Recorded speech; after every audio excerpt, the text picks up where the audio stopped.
गुरु शुक्र कंजक्शन के बारे में हम लगातार चर्चा कर रहे हैं और इस वीडियो में अब इस सीरीज को आगे बढ़ाते हैं। देखते हैं आपके पंचम भाव में अगर गुरु शुक्र स्थित होते हैं कर्क राशि में, तो यहाँ इन दोनों का ही प्रभाव आपके लिए कैसा रहता है। देखिए, गुरु यहाँ पर आपके लिए सबसे ज्यादा इंपॉर्टेंट प्लेनेट रहेंगे अगर ये कंजक्शन आपके पंचम भाव में बन रहा है तो। गुरु यहाँ पे आपके लग्नेश होने के साथ साथ आपके 10th लॉर्ड भी हैं, इसलिए गुरु और शुक्र दोनों ही मिलकर आपको ज्ञान के मामले में और धन के मामले में बहुत ज्यादा समृद्ध बनाते हैं। ऐसा गुरु शुक्र का युति आप में ज्यादा से ज्यादा टैलेंट और बुद्धिमत्ता भी लेकर आएगा। अब यहाँ पे डिपेंड करता है कि चंद्रमा कितनी अच्छी स्थिति में बैठे हैं, क्योंकि यहाँ पे गुरु अब रेट्रोग्रेड नहीं होने चाहिए और शुक्र भी रेट्रोग्रेड नहीं होने चाहिए। वैसे अगर देखा जाए तो जो शुक्र गुरु का जो युति है या गुरु शुक्र का जो युति है, क्योंकि दोनों ही अत्यंत शुभ ग्रह हैं, शुभ ग्रह होने के केस में और गुरु यहाँ पांचवें घर के खुद कारक ग्रह भी माने जाते हैं, इसलिए दोनों के लगभग जो परिणाम होंगे काफी शुभ होंगे। गुरु और शुक्र के साथ अब कोई भी प्लेनेट यहाँ बैठे तो आपको उस प्लेनेट को देखना काफी ज्यादा जरूरी हो जाएगा। नॉर्मली हम ये मानते हैं कि यहाँ पे लग्नेश होकर अगर कोई भी प्लेनेट बैठेगा तो वो यहाँ ज्यादा बेटर फील करेगा किसी भी अन्य ग्रह की तुलना में, और जब गुरु यहाँ उच्च की स्थिति में है तो ये आपके लिए और भी ज्यादा फेवरेबल है। इस केस में आपके अंदर बहुत ज्यादा टैलेंट हो सकता है, बहुत ही ज्यादा आपको ज्ञान हो सकता है किसी भी पर्टिकुलर विषय का, और बहुत ज्यादा आप में बुद्धिमत्ता हो सकती है। गुरु यहाँ 10th लॉर्ड है, 10th लॉर्ड होने के केस में इस बात की संभावना भी बढ़ जाती है कि जब तक अपनी बुद्धिमत्ता और अपने ज्ञान का पूरा इस्तेमाल अपने कैरियर में या जिससे भी वो पैसा अर्न करेगा या कमाएगा उसमें वो करेगा। इसके साथ साथ अगर देखा जाए तो शुक्र यहाँ पे आपके चार्ट में तीसरे घर के स्वामी बनते हैं और आठवें घर के भी, इसलिए वो गूढ़ ज्ञान या वो रहस्यमयी दुनिया उसमें भी आप काफी डीपली जा सकते हैं। अब डिपेंड ये करता है कि चंद्रमा कितनी अच्छी स्थिति में बैठे हैं और चंद्रमा कौन से भाव में बैठे हैं, यहाँ पे आपको ये सब देखना होगा। साथ साथ में यहाँ अगर कोई फायरी प्लैनेट बैठा है पंचम भाव में, उससे गुरु को यहाँ ज्यादा लाभ होगा शुक्र की तुलना में। और जो भी प्लैनेट यहाँ है इनके साथ, वो आपके चार्ट में किसी ना किसी भाव का स्वामी अवश्य है, तो आपको उन भावों पर भी ध्यान देना है जिन भावों का वो ग्रह स्वामी होकर यहाँ बैठा हुआ है। इस केस में नॉर्मली हम ये मानते हैं अगर यहाँ पे सूर्य बैठे हो तो आपको ज्यादा फायदा होगा मंगल की तुलना में।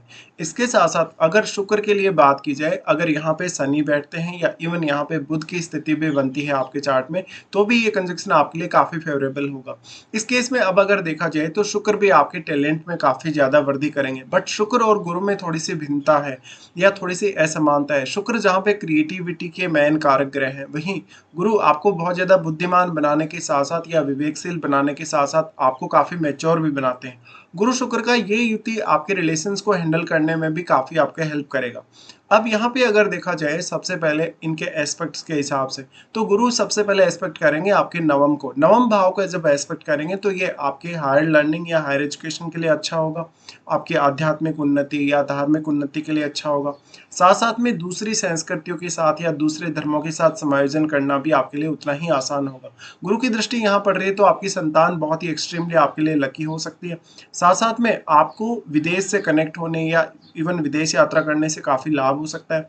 आपको कहीं ना कहीं दूसरे धर्मों के लोगों से या विदेशी लोगों से काफी ज्यादा सपोर्ट मिल सकता है। गुरु का यहाँ एस्पेक्ट है तो कहीं ना कहीं ये जो जो प्लेसमेंट नजर आ रही है पंचम भाव में आपके, ये प्लेसमेंट आपको काफी ज्यादा लक प्रोवाइड कर सकती है। अब यहाँ पे देखना होगा कि आपके नवम भाव में कोई भी प्लेनेट स्थित है या नहीं। नवम भाव में अगर कोई भी प्लेनेट स्थित है तो वो वास्तव में देखना चाहिए कि गुरु का मित्र ग्रह है या नहीं, क्योंकि गुरु वैसे तो यहाँ अपने मित्र मंगल के ही घर पे दृष्टि डाल रहे हैं, तो गुरु यहाँ काफी अच्छा रिजल्ट करेंगे आपको। उसके बाद गुरु शुक्र दोनों का ही दृष्टि आपके 11th पे पड़ेगा।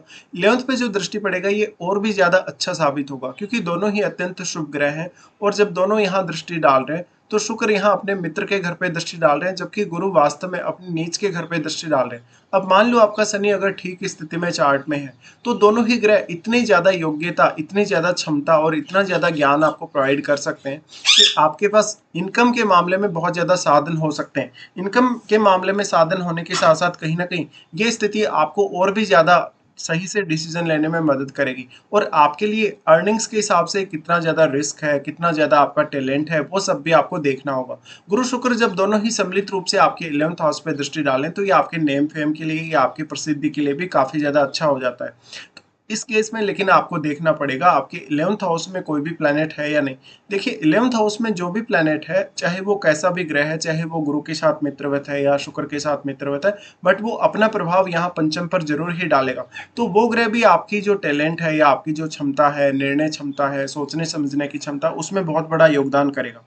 इस केस में जब गुरु शुक्र का युति पंचम में बन रहा है तो हम ये भी मान सकते हैं कि आपकी जो संतान होगी वो आपके धन लाभ में या आपकी अर्निंग्स में या आपके नेम फेम में बहुत बड़ा योगदान कर सकती है। ऐसे जातक जो होंगे वास्तव में दूसरे लोगों का भला चाहने वाले और उनको बहुत ज्यादा सपोर्ट करने वाले होंगे। अब मान लीजिए आपके चंद्रमा यही 11वें घर में ही स्थित है, तो आप अगर किसी को पैसे उधार देंगे वो पैसा आपके पास लौटकर कभी वापस नहीं आएगा। तो यहाँ पे जरूर आप ये बात ध्यान रखें, आपके पैसे का, आपके टैलेंट का फायदा दूसरे लोग उठाएंगे ही निश्चित तौर पे। और वैसे भी यहाँ शनि का घर है, शनि का घर होने से आप दूसरों के साथ चीटिंग वैसे भी नहीं कर सकते और आप गुरु से शासित हैं इसलिए भी। उसके बाद यहाँ से अगर देखा जाए तो गुरु का एस्पेक्ट आएगा लगन पे। लगन पे जब गुरु का एस्पेक्ट आता है तो ये बहुत ही ज़्यादा पॉजिटिव बनाता है आपको, जीवन जीने के लिए कोई ना कोई उद्देश्य, कोई ना कोई ध्येय आपको देता है। साथ ही साथ आपके टैलेंट में भी काफ़ी ज़्यादा बढ़ोतरी होती है, आप काफ़ी ज़्यादा मैच्योर होते जाते हैं समय के साथ साथ। अब गुरु और शुक्र दोनों ही देखा जाए तो कहीं ना कहीं मैरिड लाइफ के हिसाब से बहुत इंपॉर्टेंट ग्रह, और गुरु का जो दृष्टि आपके लगन पर है, देखिए लगन में कोई भी प्लेनेट भले ही बैठा हो लेकिन गुरु अपने घर पे अगर उच्च के होकर दृष्टि डाल रहे हैं तो वो उस ग्रह को हमेशा कंट्रोल कर सकते हैं जो भी ग्रह आपके लगन में बैठा है। मैरिड लाइफ के हिसाब से देखा जाए तो दोनों ही ग्रहों का समान रूप से महत्व है। गुरु जहां स्त्रियों के लिए उनके हस्बैंड के कारक हैं, वहीं शुक्र पुरुषों के लिए उनकी वाइफ के भी कारक हैं। तो दोनों ग्रहों का जो संगम है या दोनों ग्रहों की जो युति है वो ये बताती है कि कहीं ना कहीं मैरिड लाइफ को बहुत ज्यादा बैलेंस करने में भी दोनों ही ग्रहों का योगदान रहेगा। बट ये तो जरूरी नहीं है कि हर किसी के चार्ट में दोनों की एक जैसी सेम स्थिति होगी, या तो दोनों ही रेट्रोग्रेड होंगे या दोनों ही मार्गी स्थिति में या सामान्य स्थिति में होंगे। तो ये जरूर आपको देख लेना कि इनमें से कोई भी ग्रह अब अगर रेट्रोग्रेड हो जाए यहाँ बैठ के तो फिर वो एक बहुत ही सामान्य ग्रह की तरह ही हो जाएगा, तो उस ग्रह से फिर आपको ज्यादा एक्सपेक्ट नहीं कर सकते हो। इसके साथ साथ अगर देखा जाए किसी स्त्री के चार्ट में अगर ये कंजक्शन बन रहा है तो स्त्री अपने हस्बैंड से ये एक्सपेक्ट कर सकती है कि उनकी मैरिज होने के पश्चात उनके हस्बैंड उनको धन या लग्जरी के मामले में काफी सपोर्ट करें।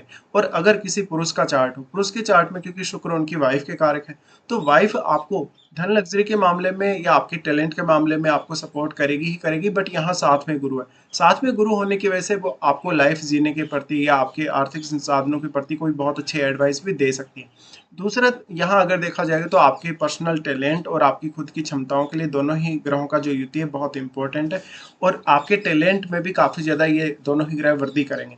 लेकिन यहाँ शुक्र साथ होने की वजह से जो लव अफेयर्स वगैरह हैं या जो लाइफ में कभी कभी एक्स्ट्रा मैरिटल अफेयर्स है उनकी संभावना जरूर यहाँ कम हो जाएगी, क्योंकि गुरु जैसा शुभ ग्रह अगर शुक्र के साथ बैठा है तो इन संभावनाओं को कम कर देगा। अब आपको देखना होगा कि राहु या केतु जैसे ग्रह का इन्वॉल्वमेंट इनके साथ है या नहीं, या हो सकता है यहाँ शनि का इन्वॉल्वमेंट भी हो। शनि का इन्वॉल्वमेंट होने के केस में भी आपको मैरिड लाइफ अच्छी देखने को मिल सकती है। हालांकि उसके लिए आप अपने सप्तमेश बुध और सप्तम भाव में बैठे हुए प्लेनेट पर जरूर विचार कर लीजिएगा।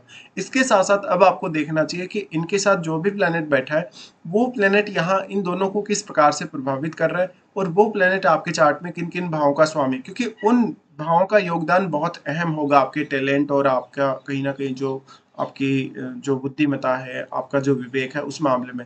तो यहाँ पे जो भी प्लेनेट होगा वास्तव में वो कौन से ग्रह के ज्यादा क्लोज है, शुक्र के ज्यादा क्लोज है या गुरु के ज्यादा क्लोज है। तो अब आप अपना टैलेंट उन भावों से संबंधित कार्यों को करने के लिए भी बहुत ज्यादा इस्तेमाल कर सकते हैं जिन भावों का स्वामी कोई ग्रह होकर यहाँ बैठा हो। तो इस तरीके से आपको विचार करना है। मोस्टली हम यही मानेंगे कि गुरु शुक्र की युति आपको काफी कुछ यहाँ दे सकती है, इवन आपके रिश्तों को भी काफी ज्यादा बैलेंस्ड में लाने का काम करेगी ये युति।